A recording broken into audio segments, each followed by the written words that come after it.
এবারে মিশরীয় সেনাবাহিনীর উপরে হামলা করল ইসরায়েলি সেনারা, যা মিশরকে এই যুদ্ধে জড়াতে পারে।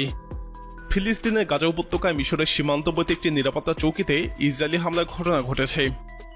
ইসরায়েলের প্রতিরক্ষা বাহিনী এই ঘটনাকে ভুলবশত দাবি করে দুঃখ প্রকাশ করেছে।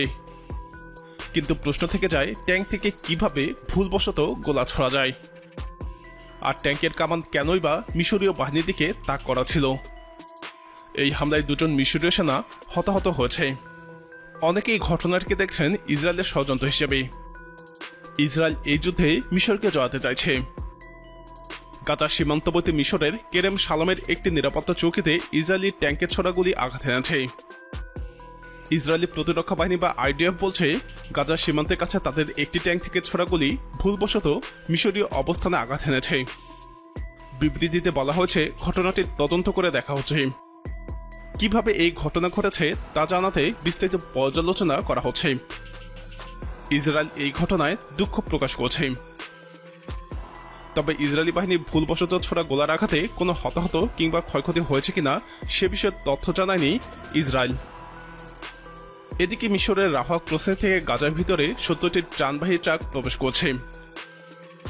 এর আগে শনিবার যুদ্ধ শুরু পর বিভিন্ন ধরনের ত্রাণ সামগ্রী নিয়ে গাজায় 20টি ট্রাক পৌঁছায়। এসব ট্রাকে কোনো জ্বালানি ছিল না। আল জাজিরা জানিয়েছে, যেসব ট্রাক গাজায় গেছে সেগুলোর মধ্যে অতি প্রয়োজনীয় চিকিৎসা সরঞ্জাম রয়েছে। এদিন কোনো খাদ্য বা জ্বালানি পাঠানো হয়নি। নাগরিকদের যত দ্রুত সম্ভব মিশর এবং জর্ডান ত্যাগ করার নির্দেশ দিয়েছে ইসরায়েল। এছাড়াও অন্যান্য অঞ্চলে ভ্রমণ না করার জন্য বলা হয়েছে। গাজার সঙ্গে চলমান যুদ্ধের উত্তেজনা আরও ছড়িয়ে পড়তে পারে এমন ধারণা থেকেই এই নির্দেশনা দেওয়া হয়েছে। ইসরায়েলের জাতীয় নিরাপত্তা কাউন্সিলের পক্ষ থেকে মিশর এবং সিনাই উপত্যকা এবং জর্ডানে ভ্রমণের ব্যাপারে 4 নম্বর সতর্কতা সংকেত জারি করা হয়েছে। শনিবার এক বিবৃতিতে এই তথ্য জানায় নিরাপত্তা কাউন্সিল। এছাড়াও মরক্কোতে ভ্রমণে 3 নম্বর সতর্কতা সংকেত জারি করা হয়েছে এবং প্রয়োজনীয় ভ্রমণেও সতর্ক করা হয়েছে।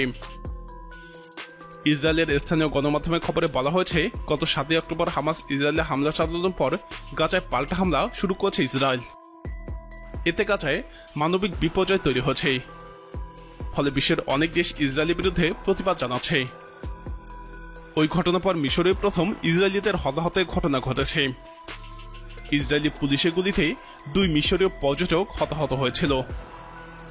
ইসরায়েলের সাথে সবথেকে বেশি যুদ্ধে জড়িয়ে পড়া দেশটি মিশর। প্রিয় দর্শক, মিশরীয়দের উপর ইসরায়েলের এই হামলাকে আপনি কিভাবে দেখছেন? আপনার মতামত কমেন্টে জানান। ইসরায়েল ফিলিস্তিন ইস্যুতে সর্বশেষ আপডেট পেতে আমাদের চ্যানেলটি সাবস্ক্রাইব করে আমাদের সাথে থাকুন।